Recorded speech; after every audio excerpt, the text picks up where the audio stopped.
We are live, Pratik, you can start.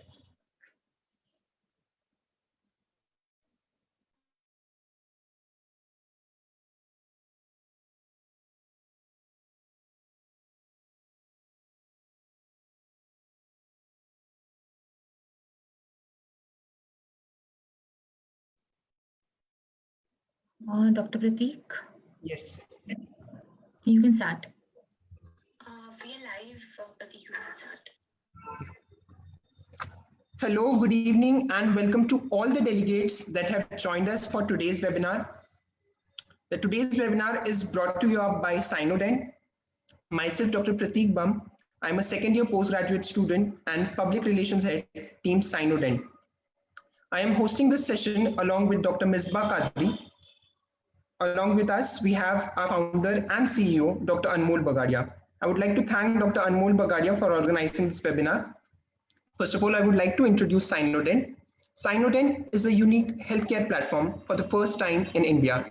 It's a digital healthcare platform that provides and enhances a good relationship between the patients and the doctors. And it also enables a real-time appointment scheduling system.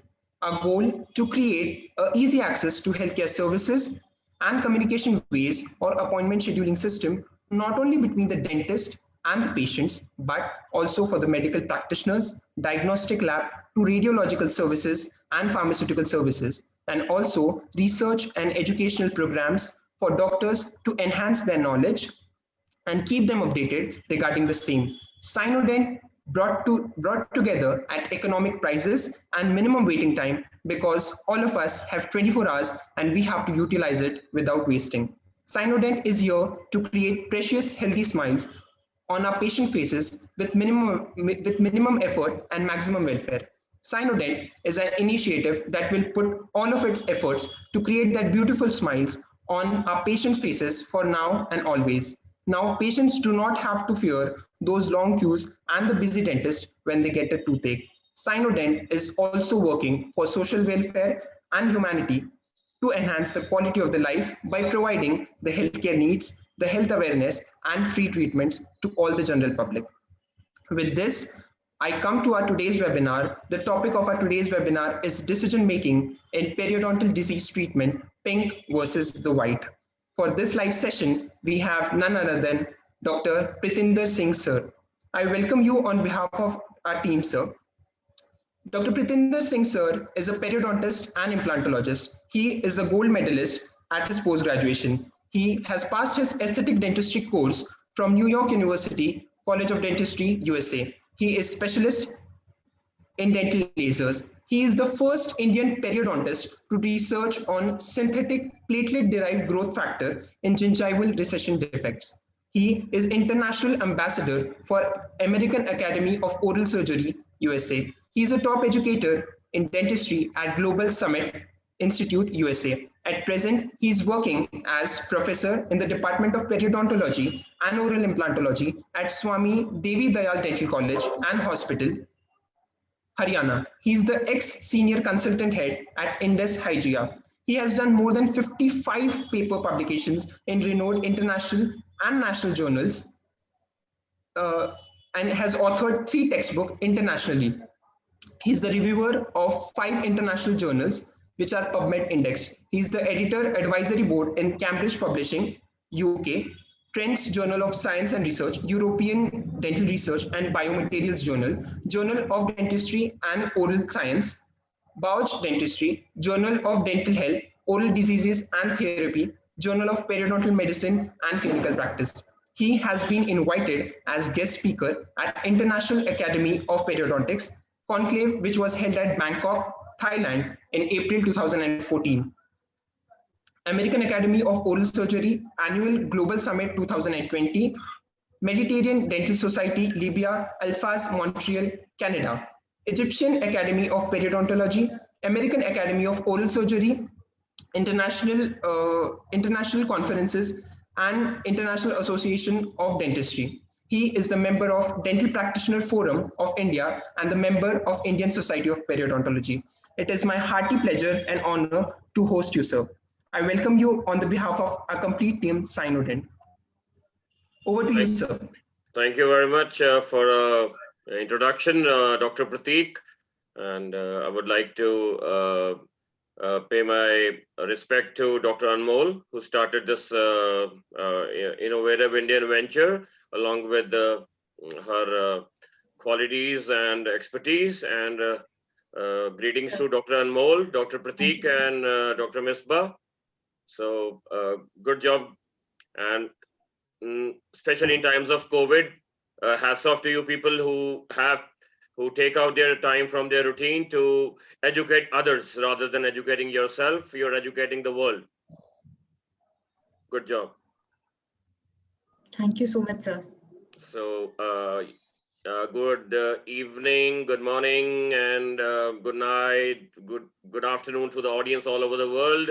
We'll start with today's presentation.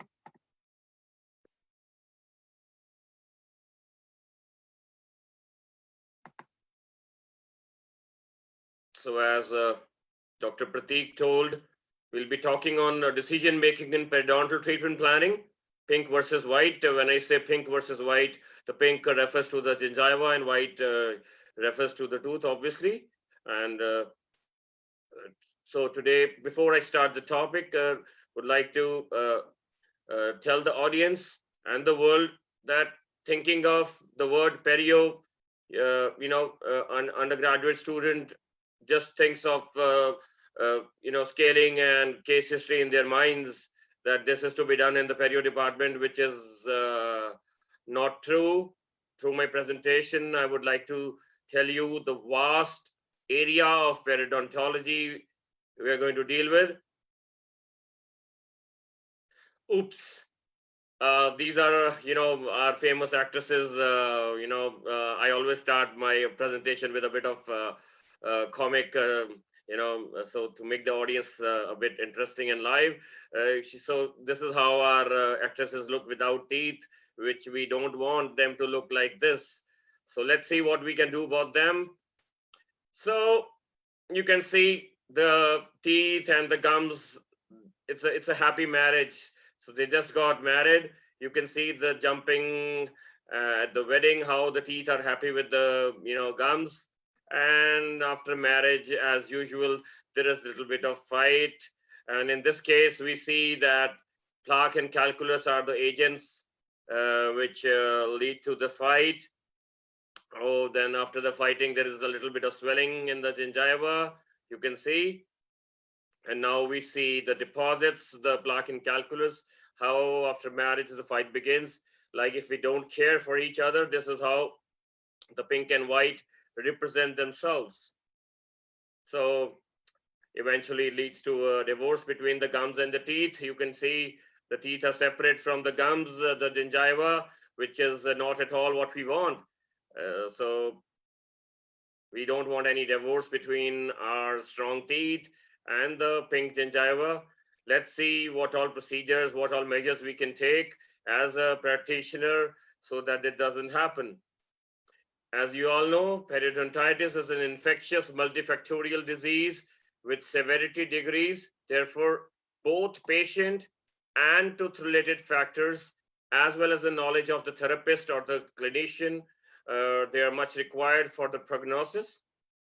And available treatment options in perio, we have surgical periodontal treatment, we have non-surgical periodontal treatment, we have defect elimination by resection, maintenance of the area, regenerative procedures, and if nothing is possible, yes, we have to go for tooth extraction.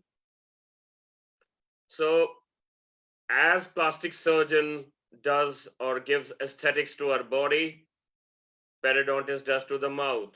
So this is how we call them ourselves, or a periodontist, as a plastic surgeon of the mouth, because we do care about the aesthetics of the oral cavity. So when we talk of general plan of periodontal disease treatment, it's based on etiological treatment, pathogenic treatment, and symptomatic treatment. There are some goals when we plan a treatment procedure. We have an immediate goal, we have an ideal goal, we have a pragmatic goal, and obviously the ultimate goal. So the immediate goal is to prevent, arrest, control, or eliminate the periodontal disease. Ideal goal is to promote healing through regeneration of lost form, function, aesthetics, and comfort. Pragmatic goal is to repair the damage resulting from the disease, and ultimate goal is to sustain the masticatory apparatus, especially teeth or their analogues, in a state of health. So these are the goals to be kept in mind while we are planning any periodontal treatment. Some factors have to be considered before we formulate any treatment plan. Age, very important factor. Age of the patient. So, a child, a teenager, adult, then an old patient, a geriatric patient. So we have to keep in mind the age of the patient. Systemic conditions, very important because they affect the tissue response. They have to be kept in mind. Aesthetic considerations. The clinician should evaluate the final outcome of the treatment that is acceptable to the patient. Let's discuss the final outcome of the treatment with the patient right away. We should not keep him in dark, explain him everything so that it leads to a better confidence of the patient towards the clinician, and also your treatment plan is accordingly planned. Now, indications for periodontal surgery: areas with irregular bony contours or deep craters, the famous word periodontal pockets on teeth, with complete removal of root irritants is possible in cases of furcation involvements, persistent inflammation in areas with moderate to deep pockets, and also we have the infrabony pockets. Chronic periodontitis. The world is suffering from chronic periodontitis. Much percentage of the people all over the world are suffering from this disease, chronic periodontitis. So we are not going to discuss what factors lead to chronic periodontitis. The presentation today is about how we are going to deal with it. So we can plan a flap surgery. You can see in the picture how the flap has been reflected, and you can see the areas which have been debrided of the plaque and calculus, and you can see how deep are the defects. There is quite an evident bone loss seen in the picture, and we have debrided this with the flap surgery.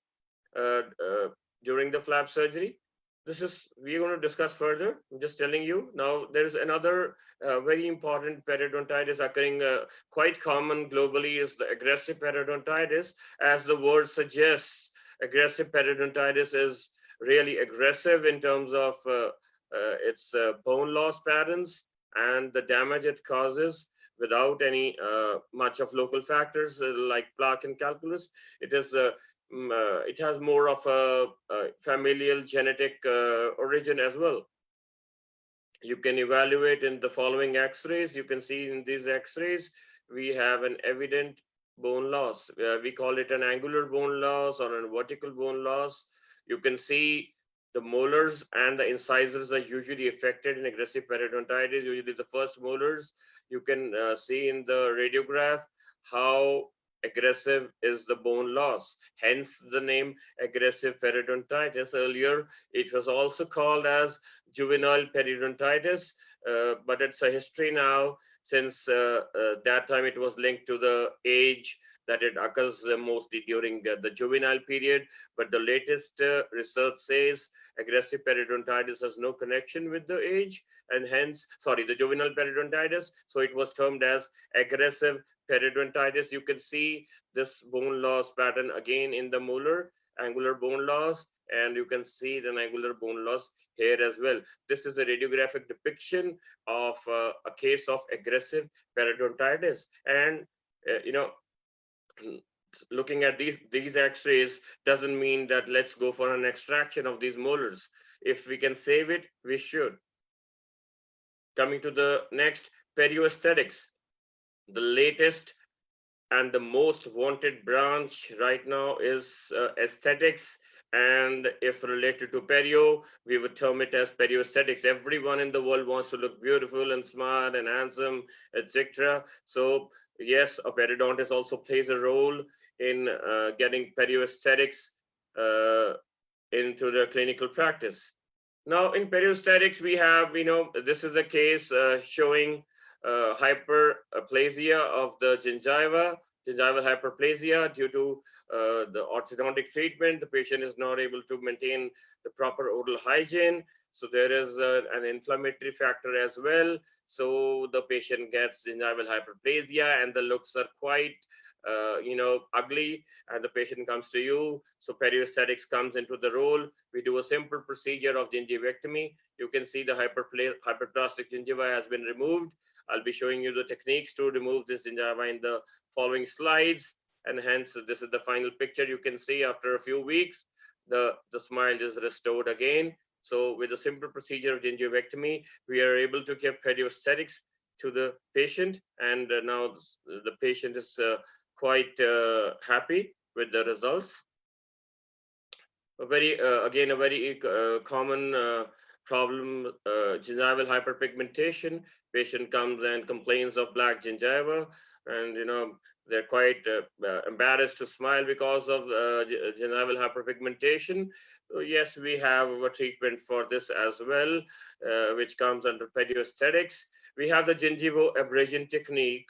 In this, you can see in the picture, we're using a round diamond burr,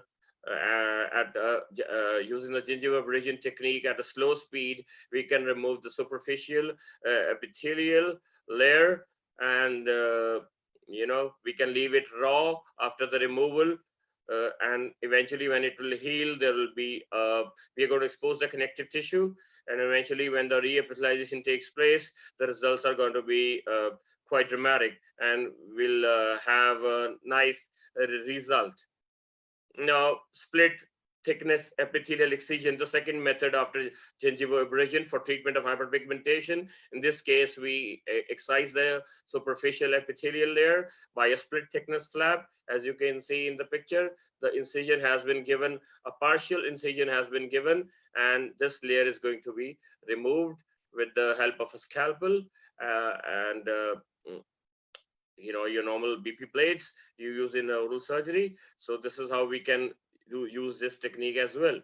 Another, my favorite technique is a combination technique. What I do is we use a combination of gingival abrasion, that is using a diamond burr, along with the split thickness flap, the split epithelial thickness resection flap, and hence we expose the gingiva, we remove the epithelial layer, and also we use the gingival abrasion technique.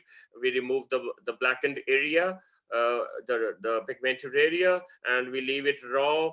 We cover it with the pack, and then after a few weeks, when we call the patient is absolutely fine with no hyperpigmentation. You can evaluate in the clinical pictures what I just said right now. The patient came to us with hyperpigmented gingiva, and after the technique of gingival abrasion plus split thickness epithelial excision of the epithelial layer, this is the result after 6 weeks. Absolutely no pigmentation in the gingiva, and the patient was very comfortable. A single sitting surgical approach of removing the layer coming under perioesthetics, and this is what we get, a beautiful gingiva, and the patient is quite happy. Now, yes, tissue ablation with laser. Everyone is talking about lasers nowadays, an easy technique.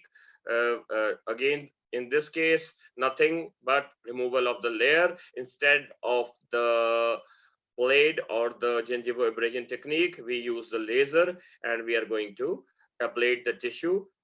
The only problem with the laser is a little bit of delayed healing time, though the patient cooperation and compliance is a little better in terms of laser because of less trauma, but the healing is a bit delayed. After 2 weeks, you can see how the results have been obtained. And this is after the 3 weeks, we get a beautiful gingiva, which is pink without any pigmentation, and the patient is very happy with the perioesthetics. Periodontal plastic surgery, a fact everyone knows. Surgical procedures to prevent or correct any anatomical, developmental, traumatic, or plaque-induced disease or defects of the gingiva, alveolar mucosa, or both, as stated by the American Academy of Periodontology. formerly known as mucogingival surgery, but now it is known as periodontal plastic surgery. Hence, I showed you the slide of plastic surgeon does to the body, what periodontist does to the mouth or the oral cavity. So when we talk of gingiva, there are two types, thick gingiva and thin gingiva. We have to evaluate the gingiva, the thickness first, because the thickness of the gingiva really plays a great role. In case of thick gingiva, it is relatively flat soft tissue and bony architecture. And in case of thin, it is highly scalloped soft tissue and bony architecture. In case of thick, we have dense fibrotic tissue, and we have a delicate friable tissue in case of thin gingiva. Relatively, a large amount of attached gingiva is seen in thick gingiva, and a minimal amount of attached gingiva is seen in thin gingiva. Thick underlying osseous form is seen in thick gingiva, whereas thin underlying bone, which can be characterized by dehiscence and fenestration, is also seen in thin gingiva. Relatively resistant to acute trauma, the thick gingiva, and it reacts to disease with pocket formation and infrabony defect formation. Whereas if we talk of thin gingiva, it reacts to any disease with gingival recession. Whereas in thick gingiva, there is pocket formation first, then intrabony defect formation. If we compare the thick gingiva to thin gingiva in terms of tissue response to inflammation, crown lengthening and tooth extraction, so thick gingiva, there is marginal inflammation, cyanosis, bleeding and probing, and edematic fibrotic changes. And in thin gingiva, we have marginal redness and gingival recession. In hard tissue to inflammation, there is bone loss with pocket formation. And in case of thin gingiva, there is rapid bone loss associated with soft tissue recession, because thin gingiva has lesser bone underneath. If we compare in terms of crown lengthening, we have very predictable results with soft and hard tissue contouring, and difficult to predict where tissue will heal and stabilize in case of thin gingiva. Because always there is one rule in perio: the hard tissue, the soft tissue will always follow the hard tissue. Always remember that.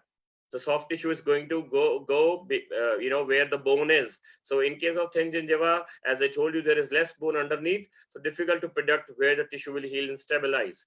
Ridge healing after tooth extraction, there is minimal ridge atrophy in thick gingiva, and there is ridge resorption in the apical and lingual direction in case of thin gingiva. So you have to keep in mind all these characteristics when we are planning any treatment. You have to keep in mind about thick gingiva and the thin gingiva. Now, attached gingiva again is very important when we are planning any treatment. There is a significance of attached gingiva. It protects the periodontium from injury caused by friction forces encountered during mastication. It to dissipate the pull on the gingival margin created by muscles of adjacent alveolar mucosa, also known as the buffering action of attached gingiva, facilitates subgingival plaque formation, favors attachment loss and soft tissue recession. So this is a narrow zone of gingiva is insufficient to do all this. We need all these action, and a narrow zone of gingiva is not able to do it. We need a certain amount of attached gingiva, which we're going to talk in the further slides. Now, as you can see in this picture, variability in gingival width. You can see in the figure 1, you can see the figure 2, and you can see the figure 3. In all these cases, we have different widths of attached gingiva. Can you see the variability in the gingival width ranging from 10 mm to 5 mm to just like 2 mm? So you can see in these three figures, all three are depicting a different thickness of attached gingiva. Now, the next question coming to everyone's mind must be that how much attached gingiva is necessary, how much is required. We'll be discussing that in future slides. Lack of attached gingiva, a controversy. Yes, it is controversy. Do we really need it?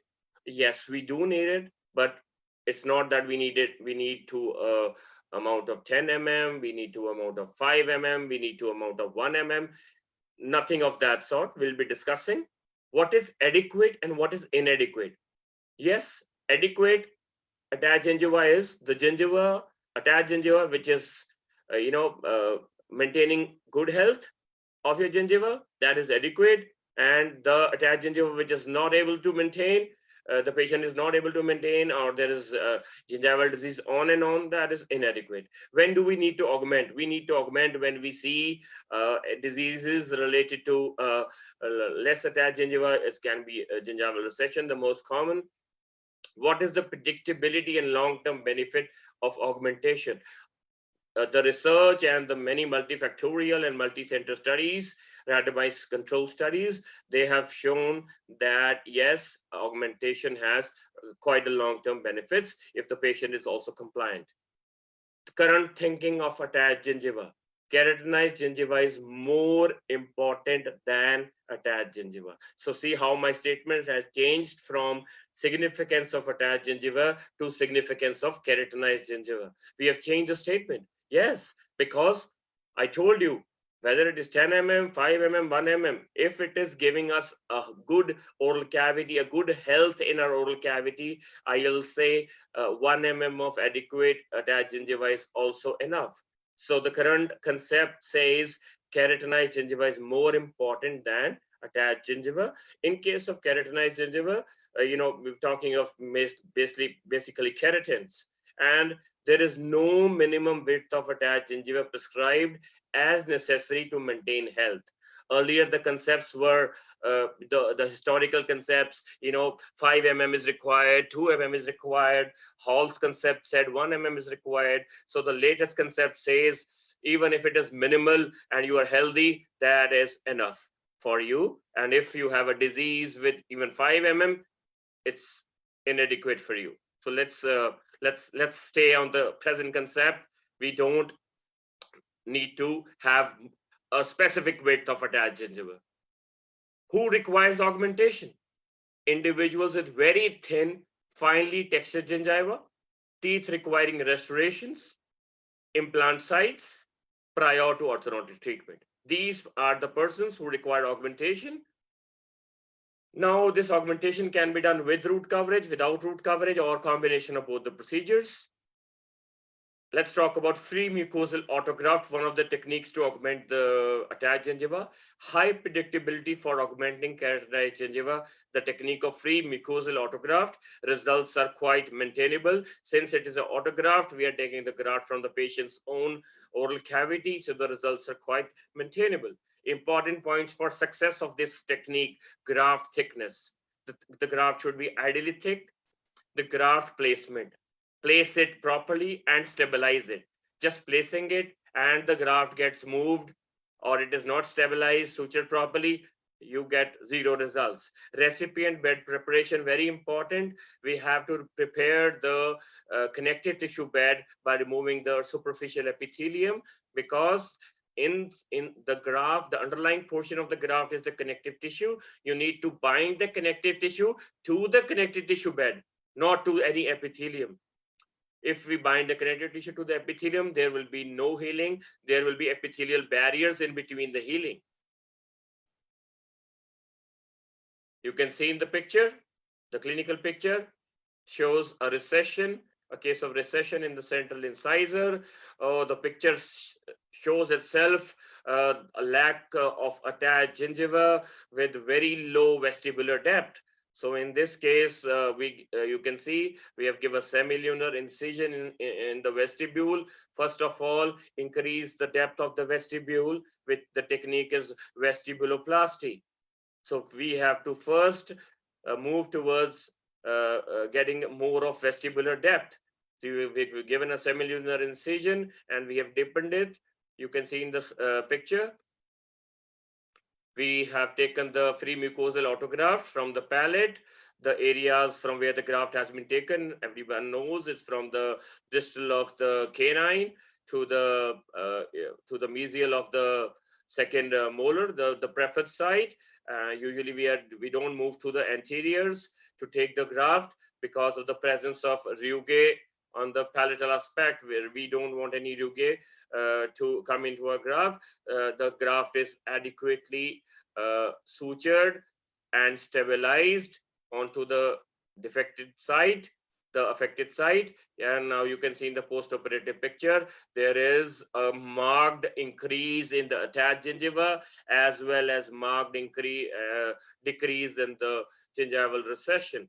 So you can see a combination of a root coverage procedure with augmentation of gingiva has led to a more of keratinized tissue and more of vestibular depth along with the lesser root coverage. So this is the before picture. You can see almost nil attached gingiva and no vestibular depth. And after the procedure, compare the depth, almost a 5 to 7 mm increase in the vestibular depth and also the width of keratinized tissue, giving us marvelous results. Again, a case of central incisor again with gingival recession. It's a Miller's class 2 recession. So this can also be treated by the same technique. Now, when we talk of root coverage techniques, we have pedicle soft tissue grafts. We have rotational flaps. We can do a laterally repositioned flap. We can do a double papilla flap. We have advanced flap. That is, we have the technique of coronally advanced flap. Then we can go towards the semilunar flap. So all these techniques depends on the clinician and the patient's condition, what technique you want to use. We have subepithelial connective tissue graft. If we talk of submerged grafts category, we have SCTG plus lateral flap. We have SCTG plus double papilla flap. We have SCTG plus coronally advanced flap. Then we have the envelope and the tunnel techniques in combination with other latest techniques, guided tissue regeneration using platelet-rich plasma, platelet-rich fibrin, or EMDs, that is enamel matrix derivatives, etc. We are going to discuss, these in the later slides, how much we can cover in today's lecture. Now, free mucosal graft, in case of this recession, you can see the recession on both the teeth. In the picture, we are measuring the width of the recession. The free mucosal autograft was taken from the palate, and you can see how effectively it has been stabilized and sutured onto the site after the recipient bed was prepared. So you can compare the before and the after pictures, how there was recession on the incisors, and we can see there's almost no recession on the incisors now. The tissue is still in the healing phase, and there is a procedure known as creeping attachment, with which the gingiva creeps more coronally, and we get great results. Another case, you can see class 2, Miller's class 2 recession. The recipient bed has been prepared. We have lifted the flap, cleaned the root. The root has been, the root planing has been done, and defected cementum has been removed. The recipient bed has been prepared and is raw right now. The free mucosal autograft taken from the palate, sutured it and stabilized it well.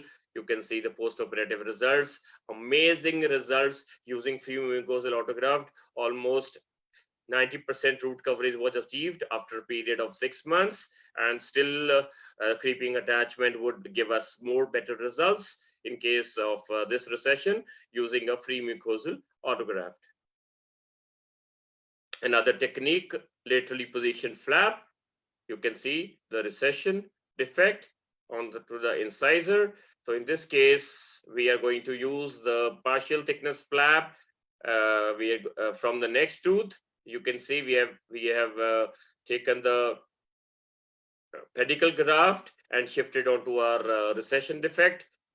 So basically, we have laterally positioned the flap from this tooth to this tooth for the root coverage, and this area from where the split thickness graft has been taken is going to heal by itself. It is left raw. It will reepithelize itself, and this is the technique of laterally positioned flap. You can see at 15 days post-operatively, even after 2 weeks, we get this result, and at 1 month post-operative, 100% root coverage was obtained, and the tissue, the donor tooth from where we took the lateral pedicle flap or the laterally positioned flap, that is absolutely perfect healing. You don't even know that we took a graft from this tooth, that it's absolutely fine. This is the result at 6 months. And this is the results at 9 months. So amazing results using the technique of laterally positioned flap for root coverage. We get a great root coverage and also a great healing of the donor site. If we compare the before picture, you can see the amount of recession, almost 3 millimeters of recession to 0 millimeters of recession. You can see the effectiveness of this technique as well. Coming to another technique, which is known as the double papilla flap for augmenting and trading the root coverage. As the word says, double papilla flap, we are going to use the papilla from both the sides. Let's talk of this incisor. So we are going to use the lateral incisors papilla and half of the papilla from the first premolar. So it's known as the double papilla flap. You can see in the picture, the incisions are given. The horizontal incisions followed by the vertical incisions, or vertical oblique incisions, and the papilla is split. We are not going to sever the interdental papilla. We are just going to split the papilla 2 millimeters above the tip of the interdental papilla on both the sides. You can see now the tissue is in a movable condition, and we can shift half of this papilla onto this root surface and half of this papilla onto this root surface. In the following picture, you will see how we have given the partial thickness flap to split the papilla. We have taken the papilla from both the sides and sutured it properly. Amazing technique again. This area, as I showed you in the laterally positioned flap, is going to heal itself by the technique of epithelialization itself. So you can see how the root coverage has been obtained using double papilla flap. Wow, beautiful results. Zero root coverage, zero recession, not zero root coverage, 100% root coverage, zero recession. So this is what results we have obtained by using the technique of double papilla flap. Compare the pictures of before and after. Almost 4 mm of recession to nil recession using a single half an hour surgery and doing a technique of double papilla thickness or a double papilla approach for the coverage. Another technique, semilunar flap, as the name says, it's a semilunar, like a half moon technique. So I'll show you. This is the case. This is how the premolar looks with the recession. We have given a semilunar incision, a partial thickness incision, 2 to 3 millimeters above the gingival margin. You can see this is the semilunar shape or the half moon shape, and we are just going to pull this tissue coronally to cover this defect. In the following picture, you can see we have sutured it. The suture had been done by pulling the semilunar flap coronally, and this is how the tissue which was left naked is going to heal itself by re-epithelialization. So you can see how gingiva or the oral cavity heals so quickly because of the rich blood supply. Beautiful results obtained. You can compare. Again, zero recession defect present. This is the before and after picture. You can see almost 3 mm root defect was present, the recession, compared to almost 100% root coverage obtained in a premolar using a semilunar technique. Connective tissue graft, again a case of recession showing premolar. You can see the recipient side has been prepared by giving the adequate incisions. As I told you, the graft has been taken from the palate and sutured it properly and stabilized, and effectively we have achieved also a thickness of gingiva and also a great results in terms of root coverage using connective tissue graft technique. In case of root coverage, we have gained a lot of keratinized tissue as well. Let's talk about coronally advanced flap using growth factors and bone graft. Now, when we use a bone graft along with GTR, we can also call this technique as a GBR, or the guided bone regeneration. Now, there is one agent by the name of GEM21S, JEB21S. It is basically growth enhanced matrix 2-in-1 system, which have been, it's a combination of a bioactive protein, which is recombinant human PDGF, BB, plus beta TCP. Well, I would like to share, I'm the first periodontist in India, after the scientist from US, who has done research on this material with great results, and it is published in quite a lot of journals which are PubMed and Scopus indexed. So this study was appreciated globally, how a combination of PDGF-BB and beta TCP can be used. This is how the product is available. I'm not doing any marketing of the product, just sharing with you that this is a synthetic PDGF. We are not going to take the blood from the patient. This is synthetic PDGF available in a buffer solution, showing case 1 using GEM21S.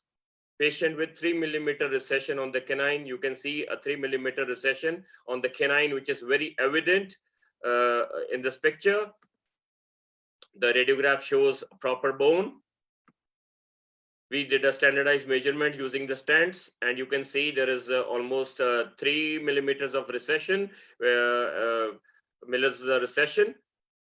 Horizontal incision was given to raise the flap, followed by a vertical incision to raise the flap, clavicular incision to connect the horizontal and the vertical incision to raise the flap, and finally the flap was raised, and you can see the underlying root. Also, there is a loss of bone as well. You can see the exposed cementum.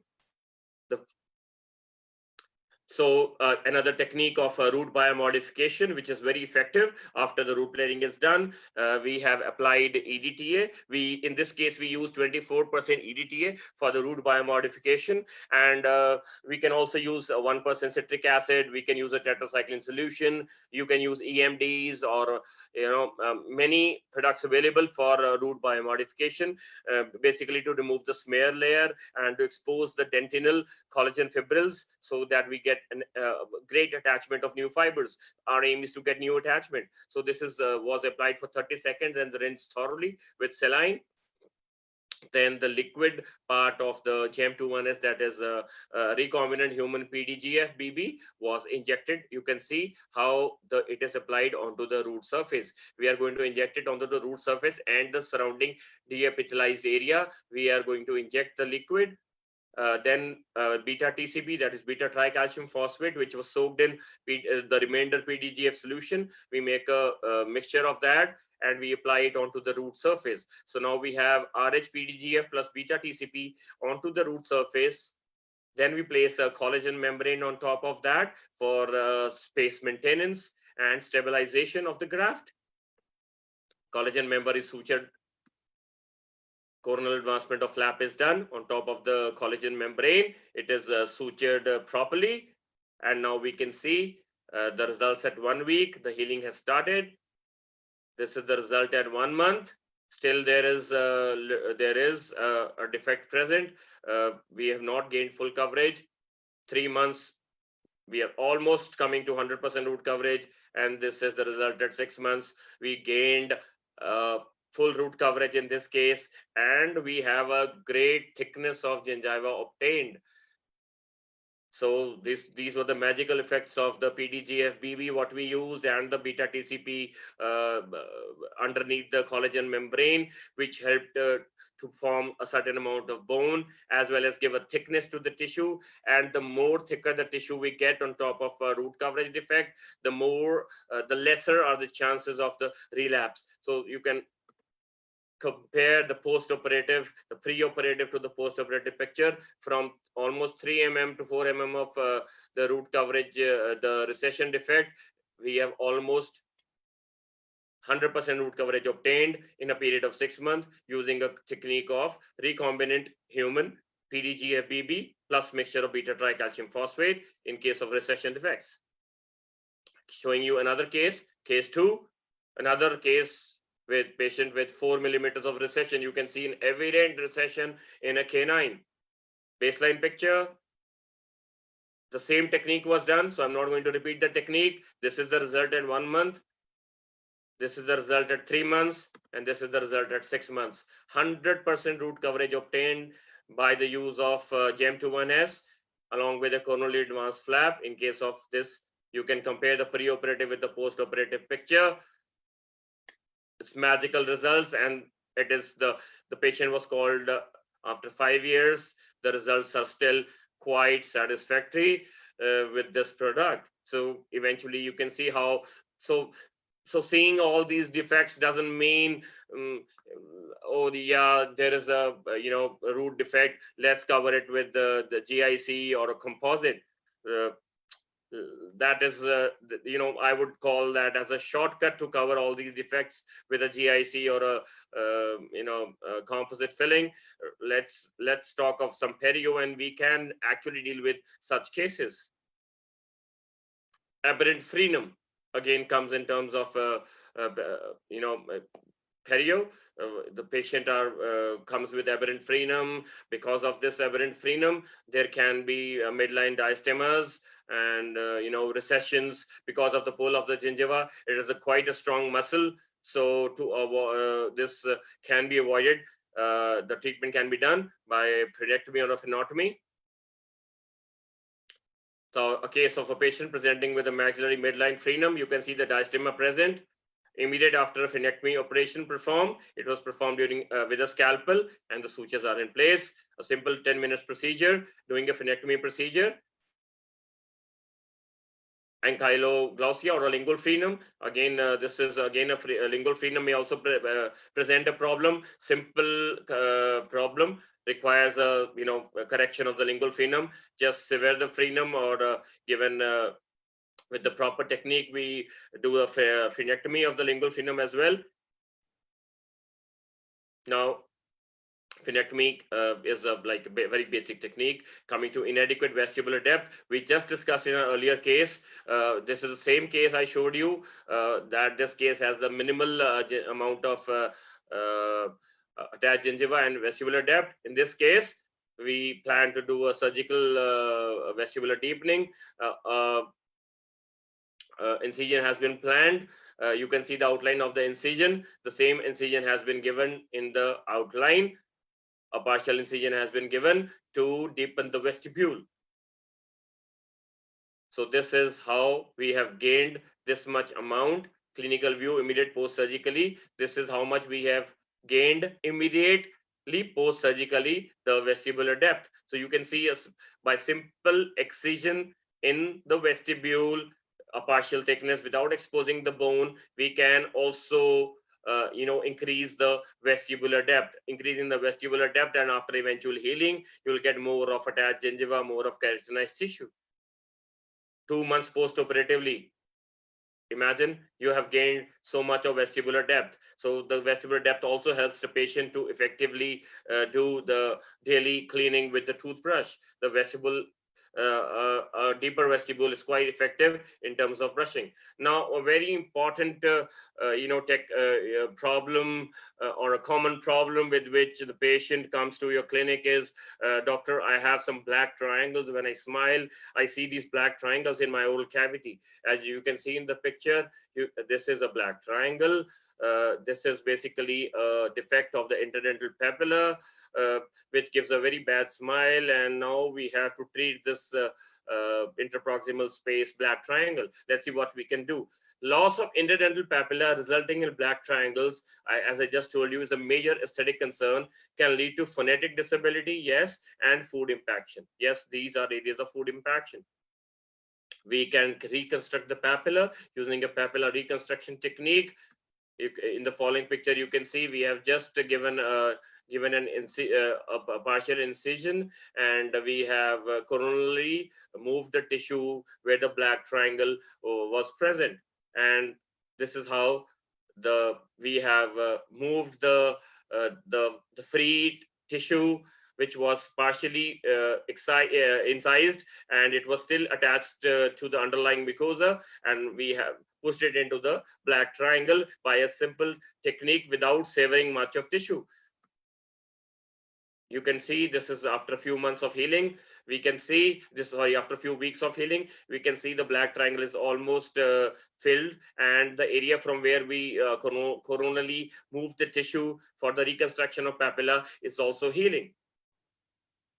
Healing in next few weeks, eventual healing, this scar will almost disappear, and we can see in this picture absence of the black triangle.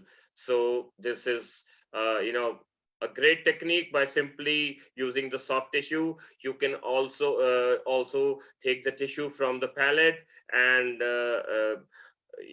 place it here using a technique of the free gingival graft technique. You can take the tissue and suture it by creating a recipient bed. I prefer this technique because this technique, which I just showed you, gives you a better color profile, the same color profile to the gingiva, to the black triangle.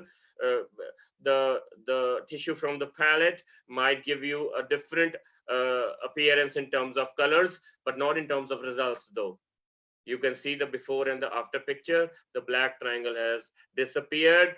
This is going to heal in next few weeks from where the tissue was taken. This will revitalize. So this is how we have covered the black triangles, and the patient will be very satisfied with this kind of smile. Crown lengthening, again a very important technique which we daily encounter. We have to think about it. It aims to increase the clinical crown length. The surgical procedure of crown lengthening is designed to increase the extent of the supragingival tooth structure by apically positioning the margin or removing the bone, or both. That is, we can either manipulate the soft tissue, or we can use a combination of osteoplasty or osteectomy. We have to choose what kind of technique we prefer for crown lengthening. Indications. Why do we need to do crown lengthening? Teeth with subgingival caries or extensive caries that shorten the tooth, fractures, short clinical crowns caused by incomplete exposure of the anatomic crowns. Now, when we talk of crown lengthening, there is a concept of biologic width, very important. So what is biologic width? It is the addition of epithelial attachment plus connective tissue attachment, that is 1.07 mm of connective tissue attachment added to epithelial attachment, that is 0.97, coming to 2.04 mm. So 2.04 millimeters is the biological width what we need to maintain while doing any prosthesis or while doing any restoration. Stop, no trespassing. So this is the rule for biologic width. We are not going to enter this area of biological width. If we enter the area of biological width, you are going to invite trouble for you and the patient. There will be inflammation. Journal agreement that placing restorative margins within the biologic width frequently leads to inflammation, clinical attachment loss, and bone loss. This is thought to be due to destructive inflammatory response because of the microbial plaque located at deeply periodontal pockets or gingival recession. So the journal rule is, please stay away from 2.04 mm zone, no trespassing. Now, in this case, violation of biologic width has taken place. Restoration margins on teeth were placed 4 mm subgingivally in this case. And you can see the inflammation visible. There is a bluish appearance of the gingiva. The response to the violation of the biologic width has started. Now, in the second picture, you can see following elevation of the flap. Notice the minimum distance between the restorative margin and the crest of the alveolar bone. You have violated the area. It is very much less than 2.04 mm. So you have given a chance of plaque and microbes to act and cause the disease by trespassing this area. Always remain 2.04 mm away from the area, that is, don't trespass the biologic width. So this is a concept of crown lengthening. While you are doing crown lengthening, be sure that you are maintaining while doing crown lengthening and after the procedure of crown lengthening, when the prosthesis or the restoration has to be given, please don't enter this biological width area. Now, in this case of crown lengthening, we see an inadequate crown length. The case was referred by the restorative dentist that he wants to place a crown and he wants an increased crown, anatomic crown. So the flap was reflected. You can see the flap reflection is done in the picture. The apically the flap is apically sutured, and we get a larger anatomic crown for the placement by the restorative dentist. So this is how technique of simple crown lengthening is done. You can see the before picture, a short anatomic crown followed by a large anatomic crown done by a simple procedure of crown lengthening without any changes in the bone. Now, alveolar ridge defects, again, a very important topic. Patients do come to us with alveolar ridge defects very commonly because of less amount of residual bone, or traumatic extractions, or in case of bone coming out with extracted teeth due to ankylosed teeth. Then we have trauma, so you can see this how alveolar ridge defects, patient wants to have a restoration either with implants or a fixed partial denture. Let's see what we can do about it. There is alveolar bone loss following extractions, because after tooth extraction there is loss of, it is common, about 40 to 60% of height is reduced, height and width is eventually reduced, mostly in the first 2 years after extraction. Majorly anterior area is at the greatest risk because the bone is thin and can be easily damaged during extraction if we do it in a wrong way. Loss of ridge height or width can reduce the bone available to support dental implants. So ridge augmentation also plays a great role. So while extraction, let's preserve the socket. Socket preservation. You can see in this pictorial representation, there is the tooth has been extracted, automatically extract the tooth. You can place the collagen, the collagen inside the socket, a collagen plug. The collagen plug is inserted inside the socket. You can push it inside the socket and place an absorbable collagen dressing on top of the collagen plug and suture it with a resorbable suture, and eventually place a Maryland bridge on top of it, so that once the healing is done, we can go for a prosthesis, either implants or FPD, but the socket is preserved. If we insert the collagen sponge or the collagen plug inside, there is nice hemostatic activity and more collagen response, and we can preserve the bone buccolingually and mesodorsally as well. Now, in this case, you can see the after the extraction, the FPD has been placed without any socket preservation, and eventually the soft tissue is receded, and it's leading to black triangles. Why? Because there is loss of bone here. The bone, as I told you, is eventually loses its height and width, and now the bridge is quite nice, but we can see the black triangles in this tissue. There is the socket preservation is done, and you can easily preserve the normal appearance. The second case also shows the normal gaps left in between teeth. Had this been done with socket preservation, there would have been an absence of the variation in the margins of the tooth, as well as the absence of these black triangles. Since you are maintaining the height, always while extraction, if the patient is willing to go for a prosthesis, which mostly patients are, discuss a technique of socket preservation with them, which will give you a much better response later on. Now we can do a technique using, I just explained you GTR in an earlier slide, using of a membrane. And if we use a bone graft along, we call it as a guided bone regeneration. Now this is a case in the pictures you can see, the molars. Now they are almost about to be extracted because the hopeless prognosis of these teeth. Now, very nicely, traumatic extraction has been done. You can see the clean sockets without any interdental bone fracture. You can see in the picture there is no, trauma while extraction. Now we lift the flap. We need to preserve these sockets. We have to place implants. In this case, we cannot go for FPD. We don't have a tooth for a FPD. Now we plan implants. In this case, we lift the flap. We induce some bleeding points onto the bone by a simple use of a diamond burr, and now we insert a mixture of, in this case I've used a mixture of platelet rich fibrin, that is PRF, plus a mixture of a xenograft. You can see we've filled the defect with the extraction sockets with lot of bone. We have loaded it with bone and PRF and cover it on the top of with a collagen membrane. So it is not only membrane, it is bone graft plus membrane. So it is GTR with bone. You can call it guided bone regeneration, or GBR. And then we suture it with resorbable sutures. Oh, beautiful width. Can you see the width you have gained and the height you have gained? The same teeth we are extracted. This is mouth watering to me when the patient comes to me for an implants. This kind of bone is mouth watering. I love to see such bones.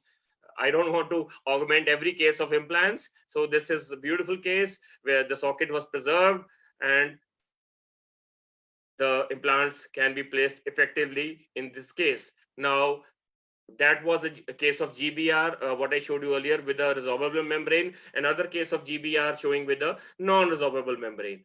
You can see the tooth, the hopeless root stump extracted out traumatically, the socket cleaned, filled with a mixture of PRF. I love PRF. Uh, it is great in terms of healing and its properties of growth factors. A mixture of PRF and bone graft is filled into the defect.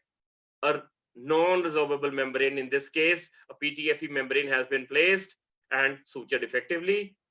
After 6 months, the flap is again elevated and removal of membrane is done. Second stage surgery. You beautiful again. I call this as a mouth watering bone, like 8 to 10 mm of bone in width. You have place 5 mm, place 6 mm of width of the diameter of the implant. It is great in posterior areas. Wow, 3 implants placed with great torque obtained, and we have ample bone left on the buccolingual area as well. And this is the final prosthesis. So this is a case showing guided bone regeneration in case of a patient requiring implants with socket preservation. I didn't opt for a immediate implant. Waited for a few months to get a better bone quality and bone density and bone height and bone width and great results. Checklist for periodontal plastic surgery. Assess the prevailing factors thoroughly. Be realistic. Do not attempt heroic techniques. This is a very important line. I myself giving you a lecture, I'm not a hero here. I have to be realistic. At least see what you want to plan. At least you have to see the factors of the patient, the techniques available at your clinic. Don't attempt heroic techniques like let's say Miller's class 4 recession. It gives 0 results. It is a poor prognosis. So don't try and waste your time and patient's time in root coverage of a Miller's class 4. Manual dexterity is absolutely vital. Your hand, it comes with the practice. The clinical hand is should be very dexterity. Successful reproducibility, lack of morbidity, and economy should be the guiding principle. Yes, be economical to yourself, be economical to the patient as well. Doesn't mean every patient requires the best growth factors. Discuss with the patient. If economically there is a problem, we still have many solutions for great. Like if I say PRF, it is a great source of growth factors, doesn't need much of economy from the patient. Practice makes you better and better. Yes, the more flaps, the more surgeries, the more cases you do, obviously you turn into a better clinician, and one day you might be lecturing as well on the same platform. Keep records, follow up each case. In perio, we need to keep records, follow up of each cases because of the variation in the probing depths, the attachment laws. You can't remember for every tooth. Use good instruments. I always advocate use the best instruments ever. See, you like to drive a good car, so obviously the patient also wants to deserve the best. Use good instrument. Microsurgery, which is the latest, yields very good results. Never mind if you get habituated to it, nothing wrong. Do it on a deserving, discerning, and diligent patient. Don't start doing microsurgery on every patient. Like a simple case of phenectomy, you want to do microsurgery, it's a waste of time. No, be cautious of patients with high aesthetic demand. Yes, there are patients who come and say, yeah, kindly make me look like a Bollywood hero or a Bollywood heroine. Come on, to a certain extent it's possible, but for a very high aesthetic demand, be reasonable to the patient. Do not make false promises. Yes, explain what you can, and if you are able to give the results, please do promise. Now there's something to talk about after the plastic surgery. We have regeneration of furcation defects. We can use guided tissue regeneration.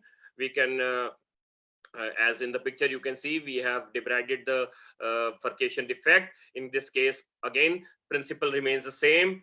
GTR, you have to regenerate this. You basically need new attachment. You need new bone, new gingiva, new periodontal ligament. Clean the tissue, debride it, and put a membrane for the treatment of GTR and suture it properly, and then you get great results.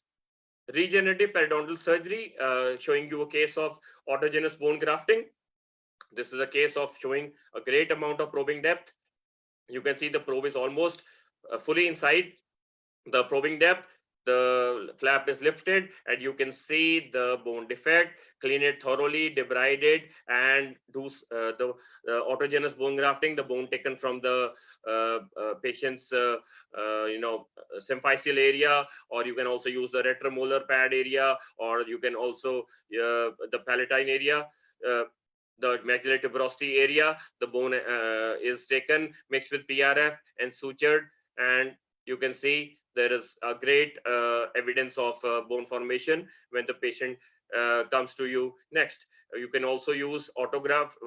Earlier we discussed autograft. In this case, you can also use allograft for your surgical techniques. In this case, an allograft is used onto this bone defect. As you can see in the picture, allografts are also used. So basically, it is technique of regeneration. It is your choice whether to use autograft, allograft, xenograft, or a synthetic bone graft, or a combination. It is all up to you.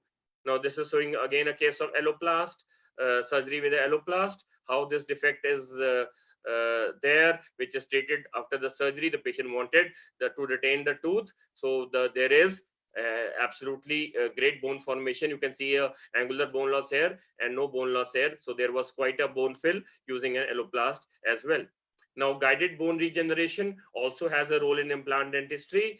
After the placement of an implant, the threads were exposed. You can see because of the absence of the buccal bone here. So the bleeding points were created in the bone to get some blood, which has to be mixed with the graft. The defect is placed, is covered with the, my favorite platelet fibrin, plus a mixture of autograft in this case and xenograft. We used a mixture and put it on the top of the defect. You can see the amount of bone graft we have placed, quite a lot of it, covered it with a membrane, sutured it properly. So this is this case has to go for a process is in the second stage surgery. The results will be followed.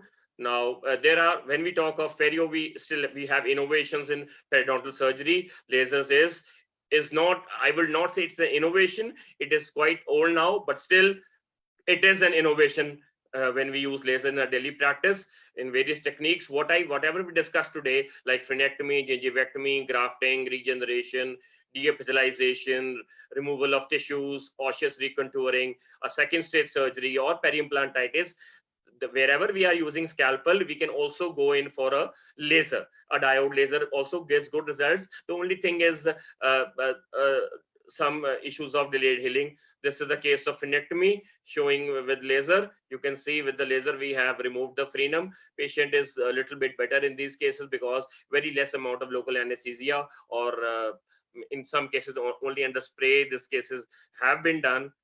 Operculectomy removal, I prefer laser in cases of operculectomy because there is this area bleeds a lot. So in case of a laser, it stops bleeding as well. You can compare the operculum with the laser, and now the tooth is fully exposed. So great results in operculectomy using laser. Again, vestibuloplasty with laser, the same technique I showed you with the BP blade. We can do it with the help of laser as well. Gingivectomy using laser, we already discussed gingivectomy in detail. We can do it with the scalpel, then we can do it with the laser as well. Removal of pocket lining. During flap surgical procedures, the removal of pocket lining is very important. The diseased pocket lining, you can, yes, you can effectively use. You can see this case of periodontitis. The tissue the flap is reflected, and the removal of pocket lining has been done with the help of a diode laser, and you can see the post-operative picture. Root biomodification is another concept in perio, which is very important nowadays, which is the removal of the smear layer. I already told you how endotoxins, they play a role in periodontal disease. They prevent the growth of fibroblasts and are cytotoxic. So they create obstacles to new attachment, and we need new attachment for our periodontal treatment results. So in this case, first we do root planing, then we apply these root biomodification agents.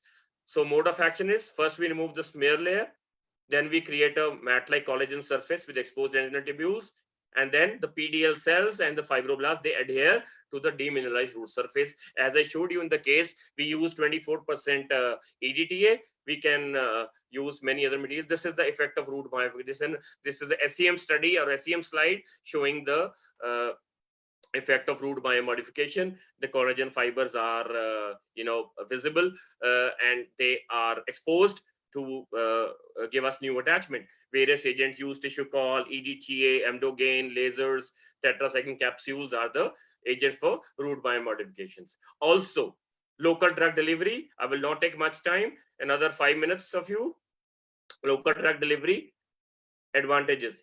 They attain 500 folds of higher concentration of the agent in subgingival sites compared with systemic drug regimen. In every case, we are not supposed to give systemic drugs. In some cases, we have to go along with local drug deliveries. In this case, local drug delivery may employ antimicrobial agents not suitable for systemic administration. In few cases, like patients who are immunocompromised, who don't say yes to surgery, and a few cases of recurrent periodontitis, yes, local drug deliveries play a very vital role, because they are inserted inside the socket, and they're biodegradable, and they have large amount of concentration at the site itself.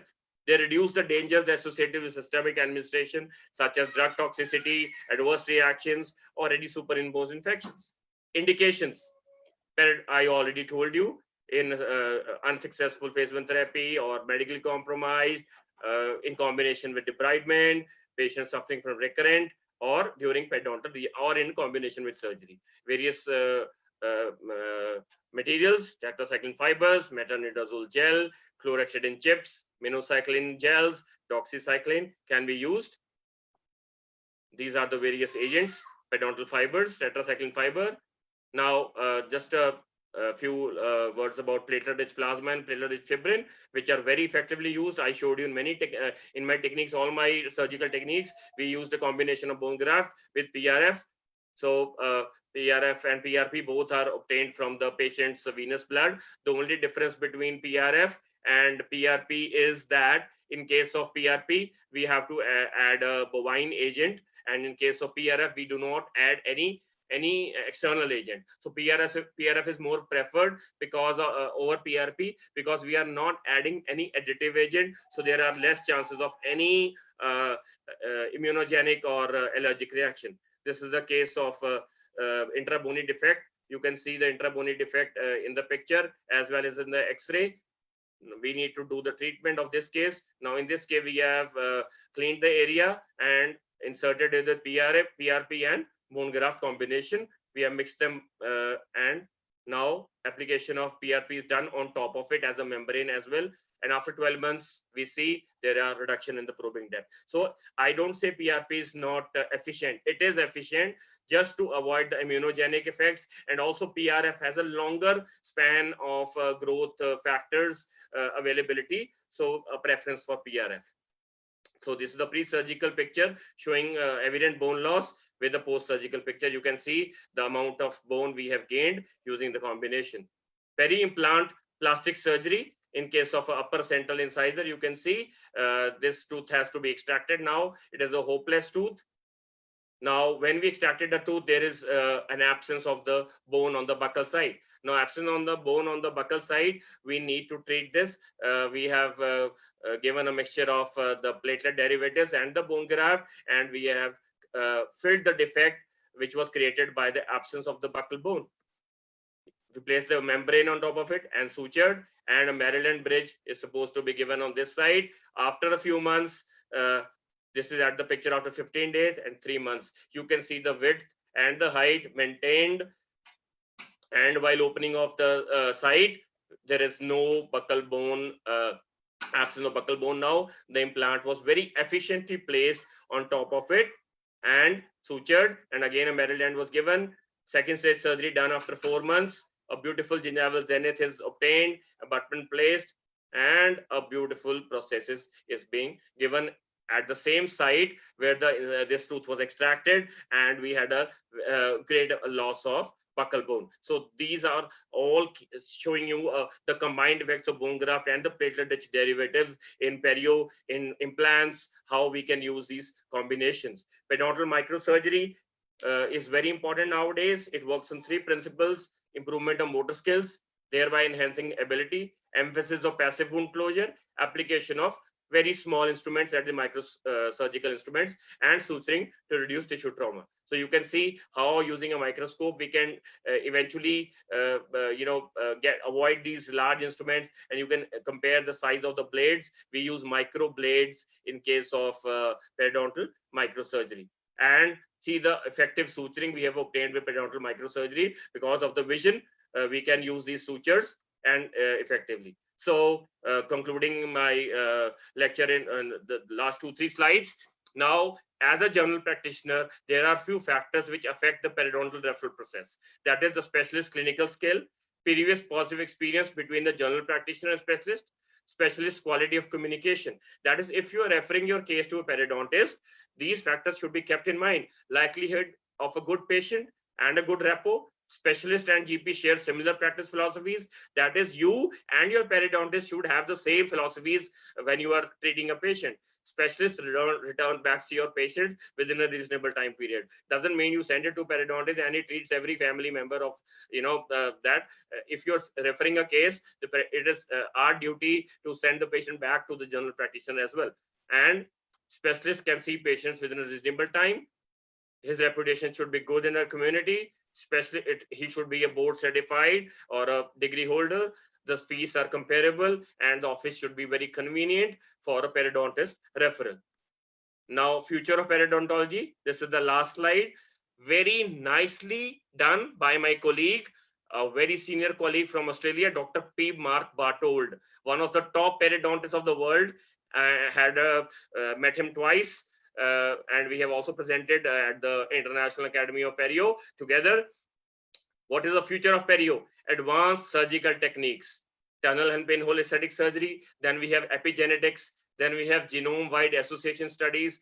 We have genomics, the proteomics, degradomics, halitosis, treatment of oral malodor, host modulation, host versus pathogens, inflammaging, that is increased inflammation with aging. It's a term, inflamma-aging.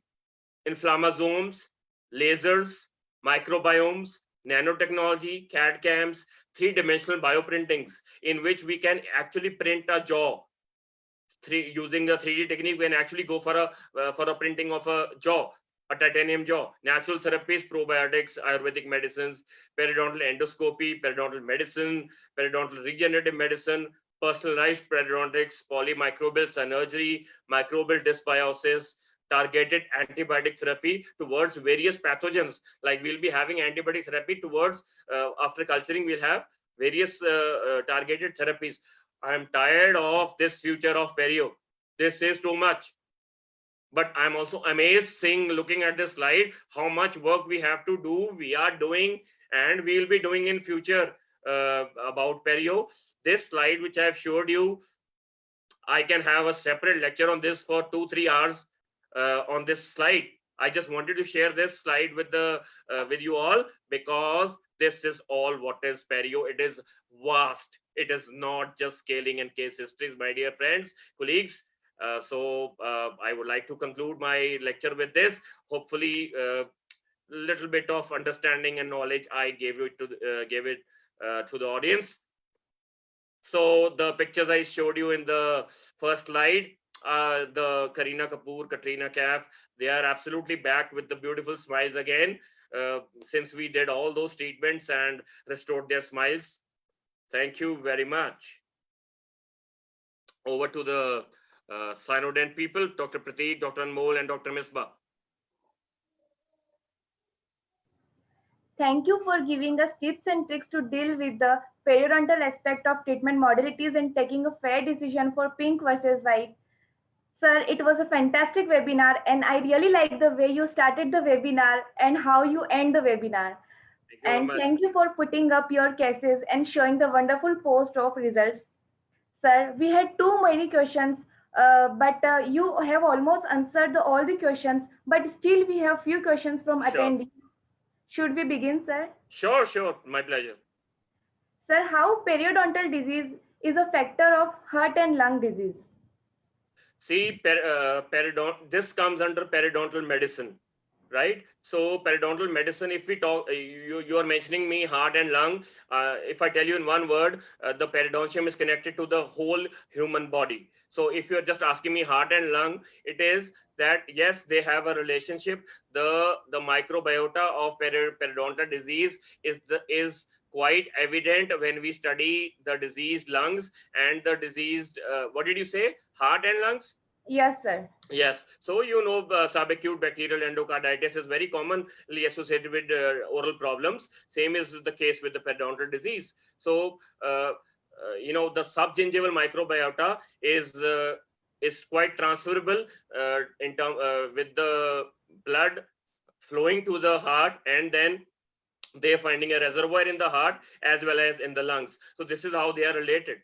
There is no difference in the bacteria if we talk of heart, lungs, kidney.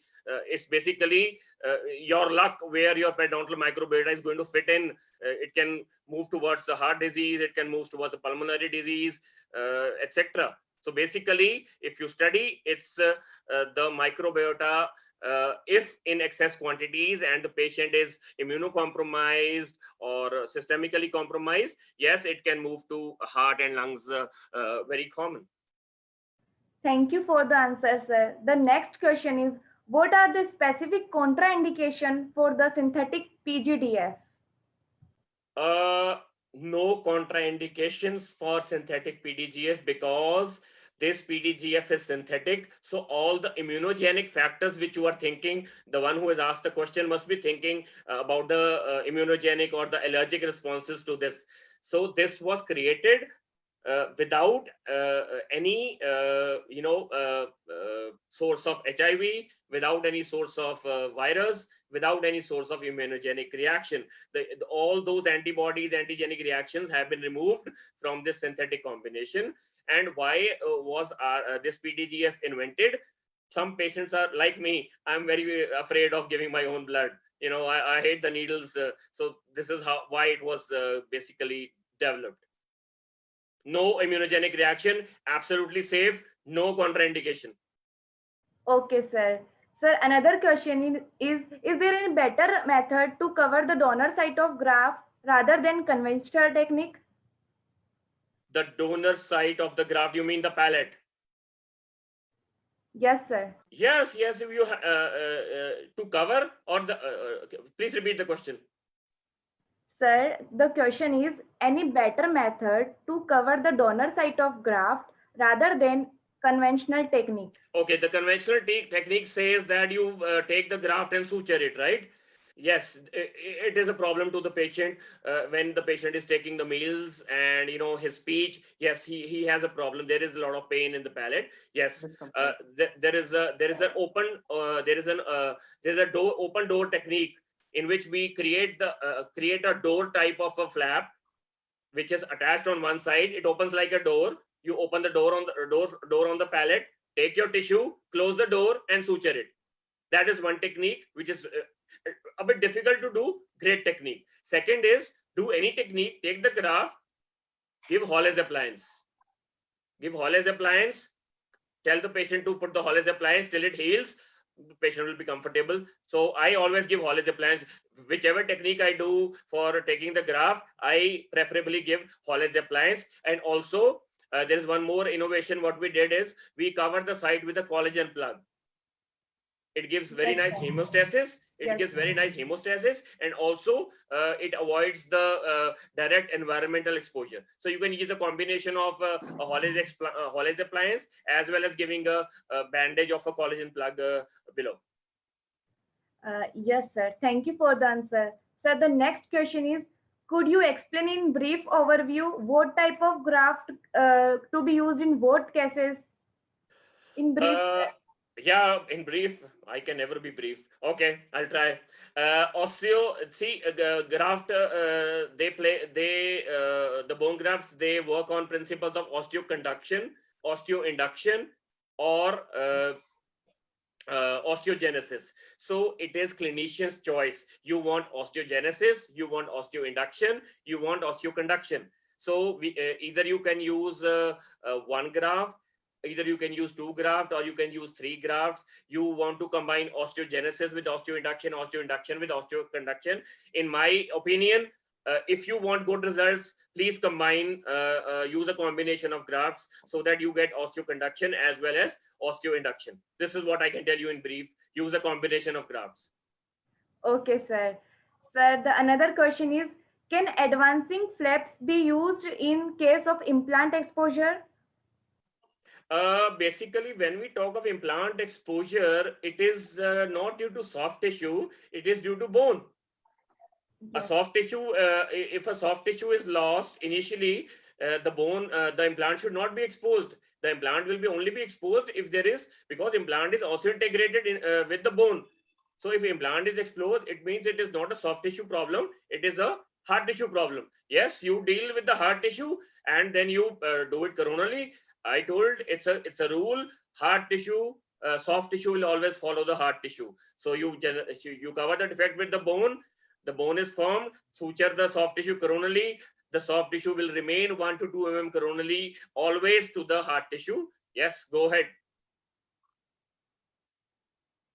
Okay, sir. Thank Yes, you so much, sir. sir. Another, Yes. just a second, Ms. Just a second. Sir, one question is from Dr. Soria. What is Yeah. the role of value of Hain interleukin test and Hain microdent test? And is it done as a preventive procedure? See, these are chair side techniques, what ma'am is talking about. Yes, they are used as preventive techniques.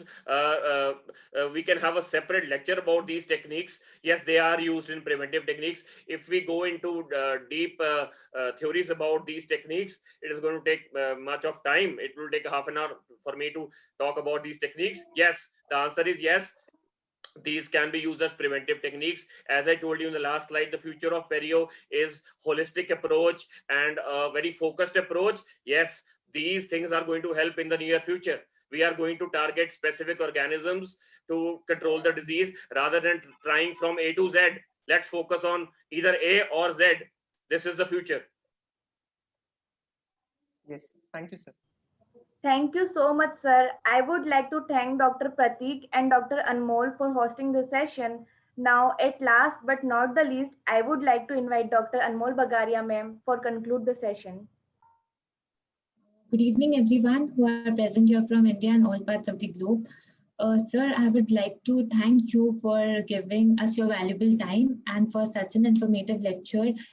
Sir, perio plays a very important role in the treatment part, and the diagnosis is very important in for the other fields to do their respective treatment. Yes. So it is very like informative lecture, and more and more we know about perio improves the other fields and other skills. See, So disturbing 1 minute. Dr. Anmol has concluded my lecture in one line, a beautiful line. I was not ready to say this line, but now I will say, yes, periodontium, till periodontium is healthy, we cannot proceed towards restorative dentistry, neither prosthetic dentistry, neither orthodontics, neither periodontics, etc. It really forms the basis of our dentistry. So I didn't say being a periodontist, Anmol said it.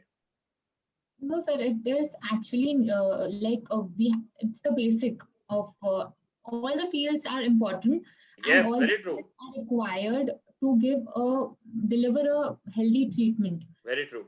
and healthy smile. So perio plays a basic role, I would say. So it is very informative for us to learn more and more of perio. And I'm pretty sure that like all the viewers would have learned more, and it would help them in solving the most of the problems they face during their cases. Thank you for giving us your valuable time. I'd like to thank Dr. Pratik and Misbah for hosting the session and audience for being with us today. Thank you, sir. Thank you very much, Dr. Anmol, Dr. Pratik, and Misbah, and to the audience. Be safe in this COVID time, and hopefully I get another chance to speak on another topic with you on the same platform. Surely, sir. Pleasure. Bye-bye. Thank you, sir.